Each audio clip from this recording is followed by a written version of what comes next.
প্রধানমন্ত্রী জাতিসংঘের পরিবেশ বিষয়ক সর্বোচ্চ পুরস্কার চ্যাম্পিয়ন্স অব দ্য আর্থ ও আইসিটি টেকসই উন্নয়ন পুরস্কার অর্জন করায় সাতক্ষীরায় আওয়ামী লীগের আনন্দ মিছিল এবং গণজমায়েত অনুষ্ঠিত হয়। সাতক্ষীরা থেকে আলতাফ হোসেন বাবুর রিপোর্ট।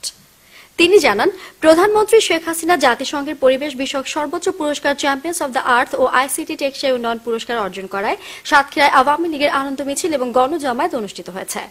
সাতক্ষীরা জেলা আওয়ামী লীগের উদ্যোগে রবিবার সকাল 10টায় উক্ত আনন্দ মিছিল ও গণজমায়েত অনুষ্ঠিত হয়। এ উপলক্ষে সাতক্ষীরা নিউ মার্কেট চত্বর থেকে একটি আনন্দ মিছিল শুরু করে শহরের প্রধান প্রধান সড়ক প্রদক্ষিণ করে নিউ মার্কেটের সামনে এসে মিছিল শেষ হয়। সাতক্ষীরা জেলা আওয়ামী লীগের সভাপতি জেলা পরিষদ প্রশাসক মনসুর আহমেদের সভাপতিত্বে গণজমায়েত বক্তব্য রাখেন জেলা আওয়ামী লীগের সাধারণ সম্পাদক মোহাম্মদ নজরুল ইসলাম, সাতক্ষীরা কালীগঞ্জ শ্যামনগর 4 আসনের সংসদ সদস্য এস.এম. জগলুল হায়দার, সংরক্ষিত মহিলা আসনের সংসদ সদস্য মিসেস রিফাত আমিন। অনুষ্ঠানে বক্তারা সাতক্ষীরাবাসীর পক্ষ থেকে প্রধানমন্ত্রী শেখ হাসিনার প্রতি শুভেচ্ছা ও অভিনন্দন জ্ঞাপন করেন।